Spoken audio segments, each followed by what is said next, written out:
Hey guys, it's me Subin Aesthetic. Today I'll be reacting to unpopular opinions that you guys sent in through my comments section and the Google form I uploaded. But first I want to answer the questions that you guys commented for me in my 200 subs Q&A video. The first question is, what is your favorite genre in K-pop in general? I like R&B a lot and I'm also a sucker for futuristic jazz songs. Basically I love songs that sound like you are walking on purple clouds. The second question is, my top 5 K-pop groups? This one is pretty easy for me in order from 1 to 5. TXT, Twice, BTS, ITZY, Red Velvet. Who is your alt bias? Is the third question. My alt bias is Subin from TXT, which is also the reason why my name is Subin Aesthetic.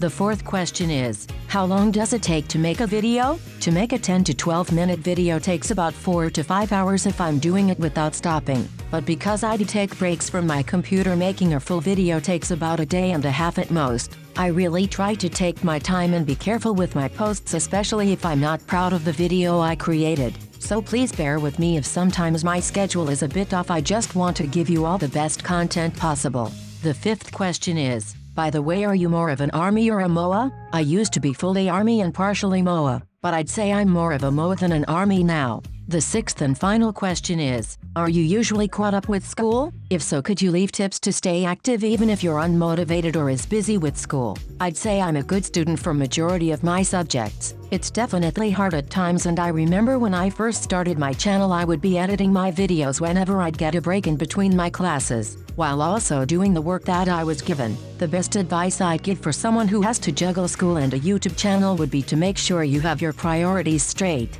I don't want to sound like a parent, but school is a lot more important than your channel. The minute your channel starts affecting your grades for the worse is when you should step back and evaluate your time balance. Also, if you are ever feeling unmotivated, just don't make a video. Something I think a lot of content creators forget is quality over quantity. I could give you guys a video every day with the bare minimum, but I want to give you a video worth your time. So if I feel unmotivated, I'll give myself time to think about a video idea and relax, because you don't want to stress yourself out or else everything becomes a hassle instead of a fun hobby. Anyway, now that I've answered all your questions, let's get on with the video. The first opinion is, IDK if it's really an unpopular opinion, but I'm active only when the groups I stan have a comeback. The rest of the time I just listen to the music and watch some K-pop related video. I agree with this opinion. I'm really not going to care if a group comes back and I'm not a fan of them, because I just don't have the time, since there are like hundreds to thousands of them. I'll only really pay attention if it's a big K-pop group or artist, because everyone will be talking about it. The next opinion is, ITZY's Mafia in the Morning isn't inherently bad, but honestly, I think I enjoy the B-side Shoot and Kidding Me the most on this album. Sorry Not Sorry and Wild Wild West sound like they belong on the Not Shy album, because I think it fits the concept for that album more than the concept for Mafia. I agree, I actually really vibe with Mafia in the Morning, especially when I'm getting ready for a workout. At first I was on the fence with it, but it definitely grew on me. Shoot is my favorite B-side off the album. I feel like I could be walking around a mall listening to that song after Miss COVID-19 is over. To add, I like the songs they chose, they all fit well in the album, but I definitely could see Wild Wild West and Sorry Not Sorry in the Not Shy album. The third unpopular opinion says, the homophobia in pop fandoms makes me sick. I constantly see people shipping straight idol couples, EX Liz Cook, Teeny, and B Crickets, but when someone says they ship T Cook they have a stroke and go on a tangent about how you shouldn't ship idols or assume their sexuality. Like you all don't go around saying a girl Jungkook will marry is gonna be so lucky. Face with heart-shaped eyes. Distraught face. Like, is that not hypocritical? You all pick choose. Just say you're homophobic and go.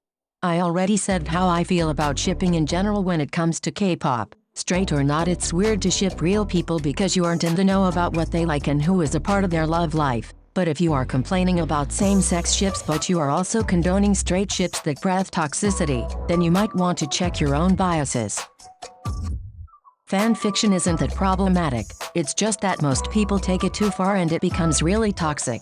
I agree, fan fiction can be really fun and it's been a thing for the longest time now. The only reason why most people try to stay away from it is because a lot of the stories cross the line when it comes to respecting kappa artists as humans. I won't shame you or anyone else who partakes in fan fiction, but if you are reading or writing fan fiction, please do so in a tasteful manner.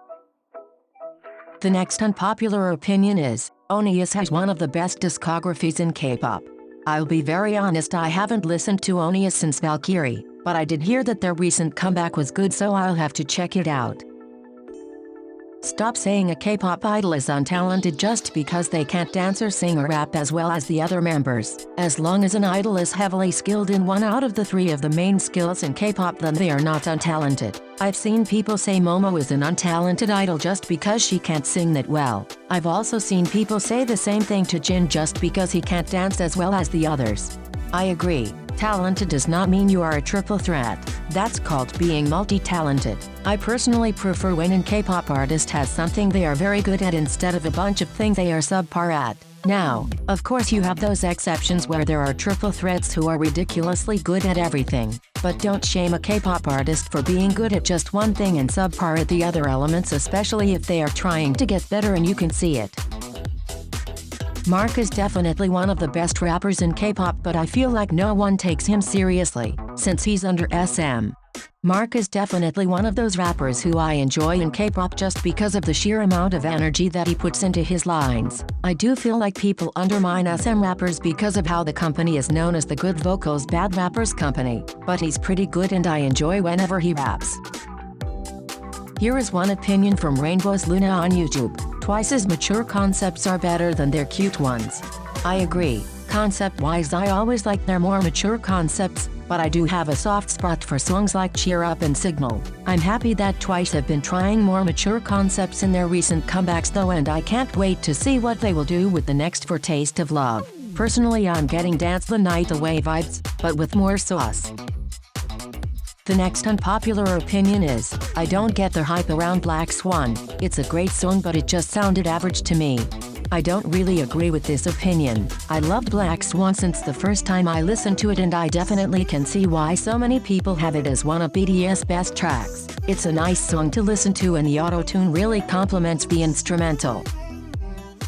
These two unpopular opinions are from Everglow Up, one of my favorite YouTubers. People need to stop taking shots at RM and BTS for saying that they wouldn't do an English song to get a #1. Yes, we know Dynamite was for the Grammys, but people need to understand that people grow and change, especially because of circumstances around them. We all know the Grammys are racist AFOK. RM at that time, it must have been like 2017 or something, was thinking differently, and it bugs me so much that everything he says is held as concrete and written in stone. Also, ARMY made a huge mistake by using the quote to attack NCT and Monster X for making English music. But my point is, idols can change their minds and that's okay. People need to leave BTS alone and stop scratching for reasons to attack them and to grow the heck up. And streaming culture is why we have mediocre music. Producers are getting lazy, especially with popular groups, because they know y'all will just stream for the sake of it. I feel like this always comes up with RM. First it was but Namjoon and now it's but RM said they'll never do an English song. I don't think BTS presumed that they would get this big. So when he spoke those words, he probably didn't know that circumstances would change. Would I love if BTS could win a Grammy with a Korean song? Yes, I think most people would. But you have to start somewhere and play your cards right, which is exactly what BTS did with Dynamite and Butter. As for the second opinion, I truly agree with it. If you aimlessly stream just for the sake of streaming, even if the song is something that you don't like, that's you telling whoever produced it that they can do mediocre and I'll be fine with it. Companies will only give as much as they need to when it comes to music, concepts, etc. So make sure you set your standards for what is good and what is mediocre. JYP's only fault in handling the bullying allegations was that they could have handled it before. They would have reached the exact same conclusion that there were arguments and misunderstandings between his classmates and him and not bullying.